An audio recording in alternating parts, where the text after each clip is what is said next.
Right, PSG versus Botafogo. We only have the one goal of the game today, and that was the stunning result so far from this Club World Cup. We have Kvaratskhelia coming down the left wing here. We want to analyze this chance. Okay, he is driving forward, right-footed. You know what he's going to do. Very popular move. He cuts in on the inside. I just want to highlight his left back coming over. I think it's his midfielder that's coming from the back here that's doing a run. So this is a great run. It completely pulls away one of the Botafogo defenders, leaving Kvaratskhelia one-on-one, and then he can then bend in his shot. This is a good save. All right. I would say the Botafogo defenders are well placed. So it's going to need a massive shot from Kvaratskhelia to really bend it around there. You can see where it ends up. It's kind of really in the center of the goalkeeper. With power, keeper just has to pair it away from here. We see another replay from this angle. Overlapping run, cuts inside. All right. So one thing Kvaratskhelia does really well is he just uses the momentum against the defender, whips it around, gets a shot in. Now, this is kind of a reverse situation on the opposite side of the pitch and also for the other team. So, Botafogo, they're number 7 here. He's dribbling forward. Notice one thing that is really similar from the previous action of play. He's left-footed. He's driving forward here. His right back is making the inner lap run. Kvaratskhelia does really well to keep following him. So he's done his job here. Winger's done his job as well for PSG. He whips it in. All right, again, probably a little bit scuffed. Very easy shot saved by PSG goalkeeper. Again, we are just looking at the things that happen away from the ball. The underlapping run, the cover up from Kvaratskhelia, and eventually that leads to this shot all the way from where it all started. So it starts here. Half bouncing ball in the middle. Botafogo player plays it square to his midfielder. In this situation, all right, I suppose, are we looking at the difference in composures of both teams? Is the difference in the level, the highest level of football debatable? Probably, because right here in this moment, this number 25, he has ton of time, a ton of space as well. No one is shouting at him. No one's telling him that he has time. He's reacting as if he has a man tight on. He doesn't have that. Maybe he feels that because he has two PSG players running down in front of him. So he thinks the only option is to just hoof it forward. But then again, we don't know the tactics that are happening behind the scenes. Maybe the coach has told them to play direct balls forward. Let's stretch the PSG defense. So he's probably operating on instruction. Again, the winger, he's one-on-one here, about to receive an aerial ball. All right, he goes for the half volley kind of touch to cushion it. It doesn't really work out. I suspect it's the AstroTurf in which players aren't really used to judging the bounce on a different kind of grass. But anyway, the ball bounces off. Um, he loses the ball. Kvaratskhelia gets in between him. Again, these two we see a lot in this sequence and in the two previous sequences as well. All right, right now it's all PSG. PSG player has himself between the ball and the defender. You know, but you got to give full credit to number 7 from Botafogo there. He really robs his opponent off the ball. Robs it here, wins it half back. All right, again, now it's all 50-50 between these three players, I would say. Again, lots of toe pokes happening over here. PSG player chooses to take a touch. You know, I feel he has other options. I feel in that within this holding midfield role, he would have been able to release pressure quicker by passing it to his teammate over here, who's in space in the center circle box. He opts to take a touch instead. But the number 7 from Botafogo is still running and not stopping. So full credit to him. He wins it back, wins the 50-50, goes back to Botafogo. Now, their number 26 plays a quick release. He looks up, one touch, plays a quick release here. Again, this is just exactly the things PSG could have done, 5 to 10 seconds ago to release the play, but they've just got it done on themselves. And again, now here they're being attacked on the counter. And why I feel so confident that Botafogo went straight for the attack is that the way how direct they played. So from the attacking midfield position, it's straight down to their striker, number 29. Okay, he does a great job with his run. All right, first of all, great pass from the midfielder. It is an inch perfect between the two PSG defenders. All right, in this moment, you have to gamble. He's already gotten past one. All right, he's counting on his strength and his physicality. What does he do? He opts to do the nutmeg, and that's worth watching again. That's great nutmeg. does the defender dirty. He still has a lot to do here.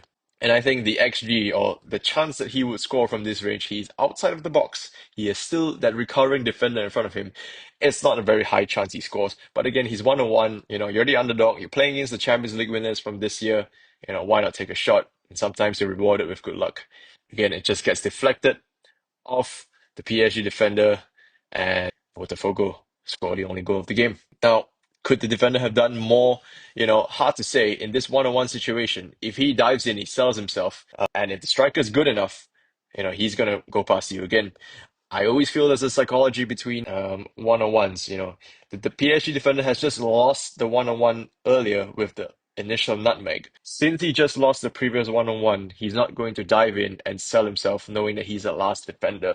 All right. And the Botafogo striker, who is, I would say, feeling pretty good after the previous nutmeg, would just fancy himself to take the shot. He takes it and he scores. They score a great goal, but at the same time, again, a lot of it could have been released better. PSG could have released the pressure quicker from here, playing back. They don't do it. They lose it. And then whatever they could have done just gets undone onto themselves instead. Another attacking play here from Botafogo. Great pass through. Pretty tame shot. Let's do a quick recap of that. All right. Botafogo, again, looks like they're on the counter attack. Underlap over here. They do a good job over here. He's stretching the defense. He goes for the underlap, but he's being marked tight. So at this point, he knows the only chance he can take is the shot. He probably scuffs it a little bit as well. Again, we could say some things about the pitch, but it is what it is. Free kick opportunity over here. Midfielder from PSG whips the ball in. Let's have a look at some of the runs. I think it comes off Botafogo's player's thighs. We're gonna have to zoom that in over here. It comes off his thigh, I think. But you got to give credit to the Bota defense. They are 4-1 on this striker here. They could have gotten really unlucky because it's just ricocheted off the defender's thigh, off the keeper's chest, and then they get to clear it away. But otherwise, it's super, super tight defending at the back. This is a really good job. Maybe if we want to point it out, maybe if you want to point out some flaws over here, someone should definitely be on the back stick watching the late runs. Everyone is ball watching at the moment. Maybe one or two players could be marking the PSG players on the outside of the D box over here as well. Saved by the keeper. Let's rewatch that. From this midfield position, again, I think Bota are really quick and really good at playing the release ball. They get one touch, one release. In any situation, number seven has tons of time to take it on with his left foot, find space, dribble forward. But I think he hears the call from his fullback over here. Plays a good ball, there's a good weight on the pass, sees the space, passes it to space. Fullback is looking up. He's looking up. He's seeing what he can do. Weighs his options. 99 and 17 are making great forward runs. They are dragging these two centre backs deep into the goal. Number 10 is waiting here. And then this is just great judgment. He has great judgment of where the ball is going to end up, but ultimately it's not the greatest contact ever. And I wouldn't take anything away from him because in this moment, he has two big players in front of him blocking his view. So, sometimes you would just back off and just not think the ball's going to come to you. These two players in front of him are already flying up going for the ball, but they both miss it. And, number 10 just puts his head in the last second, probably puts it down too much, and it's just an easy save for Donnarumma over here. Play from PSG, swapping sides. Let's play that back again. We have a simple build-up play from here. Number 8, he looks up, and in certain situations, if you're aggressive, you can play the long ball and ping it over here. If you think you have the ability to deliver, you can also play it here for something simple. He goes for the safer option, curls it around, the ball reaches here. All right. I think PSG are a lit short on creativity at this moment. I feel in this position he has a bit of space. I feel he has the opportunity to dribble it in, but he chooses. It's not a wrong option to go to the left wing, right? Left winger has some time. He sees his options, crosses it in. Let's have a look at the bit of the marking. Straight 1, 2, 3, 4, four-man defense over here. Just maybe if you want to point out some shortcomings, probably the back post. If this was a deep cross, he would be in trouble over here.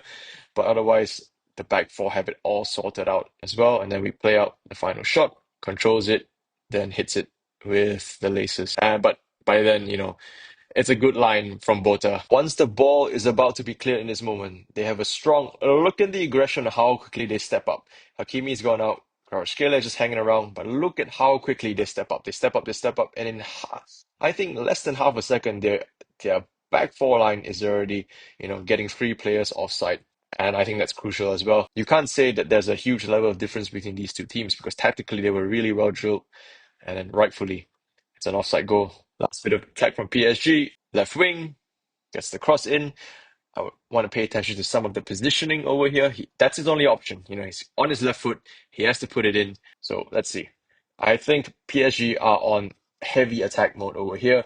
Bota are a bit stretched. I felt that in this moment, if this was the best time to score, this would have been the time to score. They have number 29 stretching out defense. So if this was a nice curling ball in, he would have been there to put his head or foot first. Number seven and number four, and this PSG striker are creating a 3-on-2 in the middle of the box. So it's a very PSG heavy. Bota are really stretched over here. Let's see how this plays out. It's a long ball forward. So again, I think delivery of the ball is just not too bad. But again, this was probably the least dangerous ball that could have been played in this moment because it's looping up. It's looping up. It gives Bota the time to recover. This player does well. He closes him in, hands behind his back to avoid any chance of any accidental handballs. Great shape, I would say, in this stage of the game where legs are getting tired. But again, the 2-on-1 for PSG here is really evident. This is where they should have scored. But he shoots it straight at the Bota defender and then clears out. And after that, Bota hold on to win the game. So one of the shock results so far, PSG Champions League winners falling to Botafogo in the Club World Cup.